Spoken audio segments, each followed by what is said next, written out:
وبالإسلام دينا وبمحمد صلى الله عليه وسلم. أعوذ بالله من الشيطان الرجيم. بسم الله الرحمن الرحيم. يا أيها الذين آمنوا كتب عليكم الصيام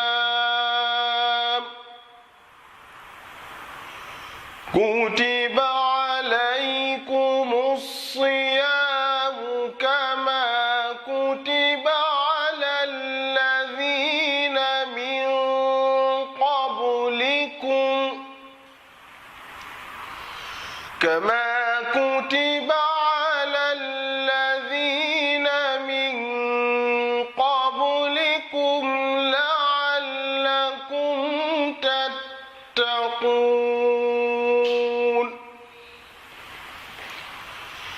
أياما معدودات،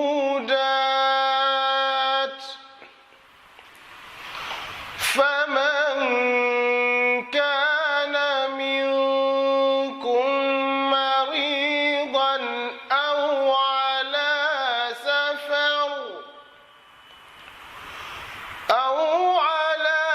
سفر فعدة من أيام أخر.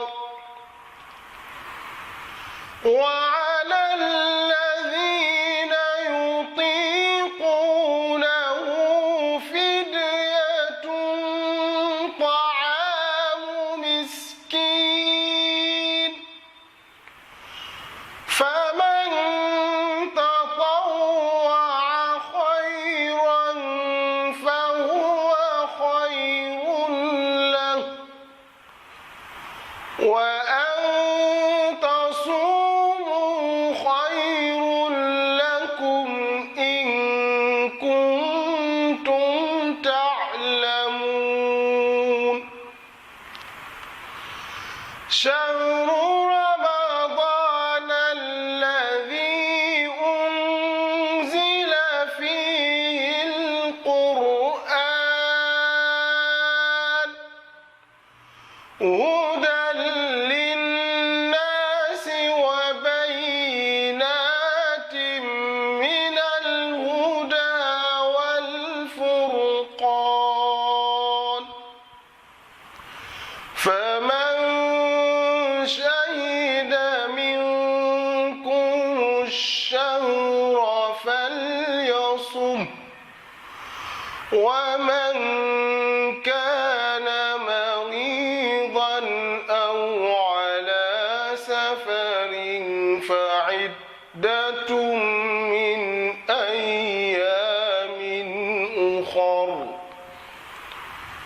يريد الله بكم اليسر ولا يريد بكم العسر، ولتكملوا العدة ولتكبروا الله على ما هداكم ولعلكم تشكرون.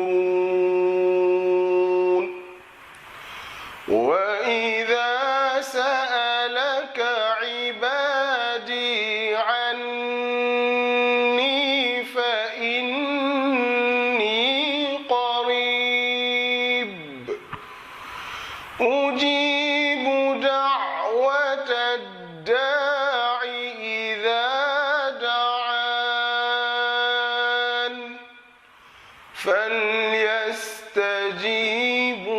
لي وليؤمنوا بي لعلهم يرشدون.